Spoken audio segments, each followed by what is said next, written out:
Good morning, students. Today we will discuss about the biomolecules. So, organic compounds which constitutes the living system are known as biomolecules, right?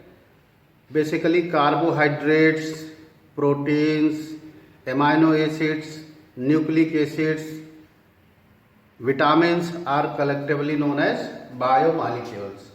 So first of all we will discuss about the carbohydrates. Carbohydrates,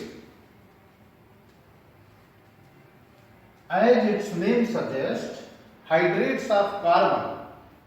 Basically, carbohydrates are the hydrate of carbon. So you can say that carbon, hydrogen and oxygen are the fundamental of the carbohydrates, right? So what are the constituents of carbohydrates? Carbon, hydrogen and oxygen. As far as definition of carbohydrate is concerned, optically active polyhydroxy carbonyl compounds are known as carbohydrates. So you can define the carbohydrates as optically active polyhydroxy carbonyl compounds are known as carbohydrates. Carbohydrates are also known as saccharide, sugar. Carbohydrates को हम लोग कभी कभी sugar या saccharide भी कहते हैं, ठीक है। Now classification of carbohydrates depending upon the nature and chain length, we can classify the carbohydrates into two categories. Number one, on the basis of reducing nature, right? And number two, on the basis of chain length या saccharide unit length, right? So we will take two bases, on the basis of reducing nature, on the basis of chain length.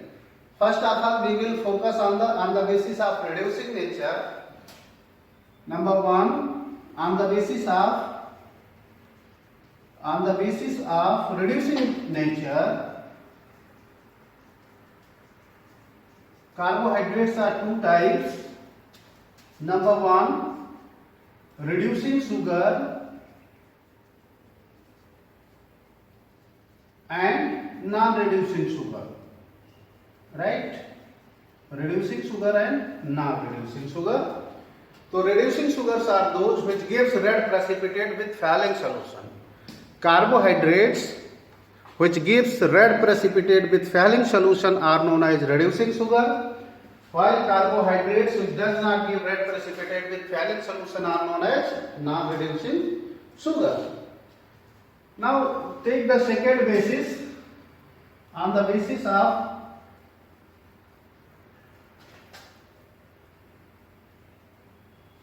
chain length. On the basis of chain length, carbohydrates are three types. Number one, monosaccharide. Number two, oligosaccharide. And number three, polysaccharide,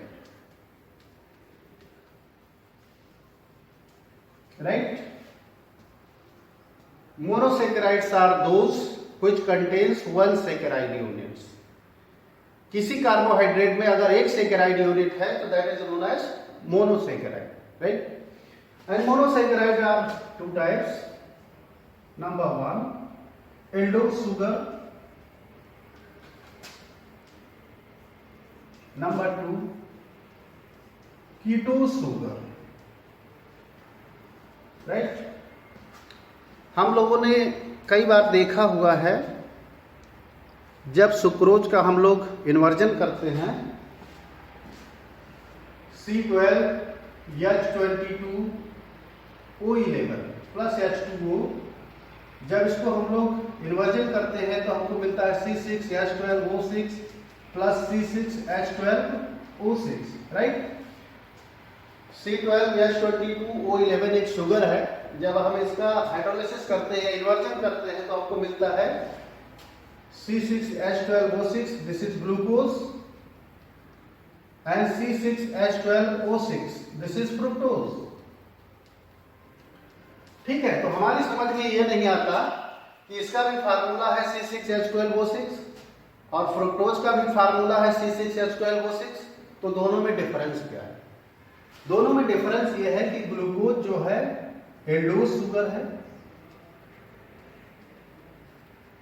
और fructose क्या है? कीटोज sugar है, right. मतलब fructose में ketone functional group present है और glucose में aldehyde functional group present है, ठीक है। तो ये आपको आज के बाद डिफरेंस बिल्कुल क्लियर होना चाहिए। C6H12O6 glucose containing aldehyde functional group, C6H12O6 that is fructose contains ketonic functional group।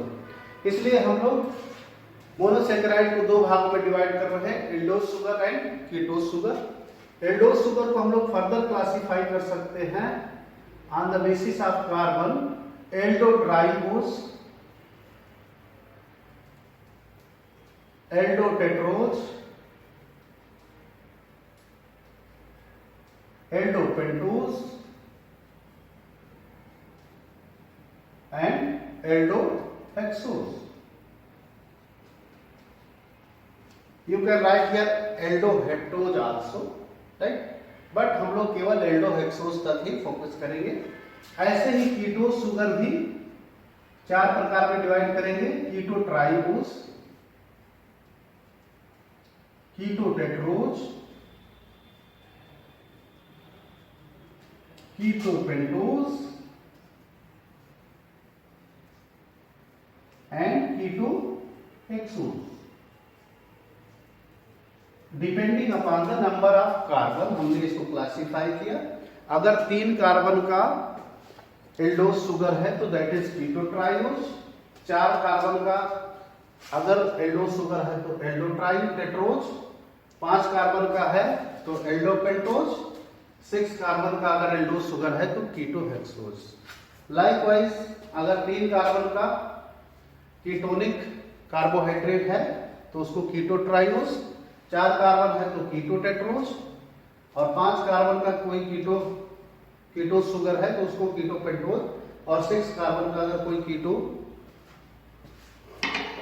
Ketonic sugar है तो उसको हम लोग कीटोहेक्सोज कहेंगे, ठीक है। अब हम लोग कुछ एग्जाम्पल देख लेते हैं एल्डोज और कीटोज शुगर के, उसके बाद हम और डिटेल करते हैं, ओके। एक दो एग्जाम्पल हम कीटो ट्राइओज, कीटो टेट्रोज, कीटो पेंटोज का लेंगे। सबसे पहले हम कीटो ट्राइओज लेते हैं। कीटो ट्राइओज देखिए CH2OH, सॉरी यहां पर पहले हमको एल्डिहाइड रखना है, CHO, COH, H, CH2OH, ठीक है। This is ketotriose. 1 2 3 carbon का ये एल्डोज शुगर है क्योंकि यहां पर एल्डिहाइड फंक्शनल ग्रुप है, that is why it is aldotriose. अब एल्डोटेट्रोज में देखिए C double bond O H, COH, H, COH, H, CH2OH। This is aldotetrose क्योंकि 4 कार्बन का एक कंपाउंड है और एल्डिहाइड फंक्शनल ग्रुप है, एल्डोटेट्रोज हो गया, राइट। ऐसे ही एक और CHOH बढ़ाएंगे तो एल्डोपेंटोज हो जाएगा। यू कैन सी एल्डोहेक्सोज में बना रहा हूं C double bond O H, COH, H, OH H C OH H C OH H CH2 OH. This is aldohexose. Aldohexose क्यों? क्योंकि इसमें एल्डिहाइड फंक्शनल ग्रुप प्रेजेंट है. ठीक है, तो इस तरह से हम लोग एल्डोज शुगर को बनाते हैं. हर बार HCH बढ़ाते जाएंगे. यहाँ पर 3 कार्बन का है तो ये एल्डोट्राइरोज है, यहाँ पर 4 कार्बन है तो टेट्रोज, यहाँ पर 6 कार्बन है तो हेक्सोज हो गया. ऐसे ही कीटोज शुगर को हम लोग बनाए. सबसे पहले कीटोट्राइओस देखिए, CH2OH C double bond O CH2OH. This is ketotriose, right. उसके बाद कीटोटेट्रोज में एक CH2OH और बढ़ाएंगे, CH2OH C double bond O C OH H CH2OH. This is ketotetrose. Tetrose क्यों? क्योंकि 1 2 3 4 कार्बन का एक कंपाउंड है और यहाँ पर कीटोन फंक्शनल ग्रुप प्रेजेंट है. That is why it is ketotetrose. ऐसे ही कीटोहेक्सोज में बनाता हूं, CH2OH C double bond O C H OH C OH H C OH H CH2OH. This is ketohexose. Ketohexose क्यों? क्योंकि आप देख रहे हैं यहाँ पर कीटोन फंक्शनल ग्रुप प्रेजेंट है और ये कीटोज शुगर है. This is fructose, right, and this is glucose. Okay, तो इस तरह से हम लोग एल्डोज शुगर और कीटोज शुगर को क्लासिफाई करेंगे. उसके बाद हम लोग डिस्कस करेंगे ओलिगोसैकेराइड और पॉलीसैकेराइड्स की.